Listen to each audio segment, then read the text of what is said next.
শুভ সকাল বন্ধুরা, আজকে উল্টো রথ। সবাইকে উল্টো রথের অনেক অনেক শুভেচ্ছা আমাদের তরফ থেকে। খুব ভালো থেকো, সুস্থ থেকো। আর সোজা রথ তো সবার খুব ভালোই কেটেছে। উল্টো রথ আশা করি সবার খুব ভালো কাটবে।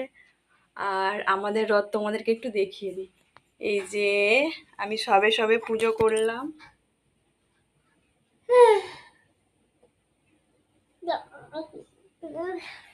এই রথটা আমি এক্ষুনি পুজো করলাম, যেহেতু আজকে উল্টো রথ তাই সব ফুলগুলো শুকনো শুকনো হয়েছিল, এগুলো সব আমি একটু ধুয়ে মুছে পরিষ্কার করে যে পুজো করে নিলাম।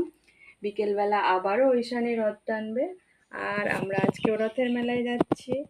তো মামা বলে দাও, ভালো করে বলে দাও। আচ্ছা টাটা করে দাও। ও বলেছিল তোমাদের কিছু বলবে, কিন্তু এখন বলছে না, শুধু দুষ্টুমি করে। তো আবারও বলছি, অনেক অনেক শুভেচ্ছা থাকলো। টাটা।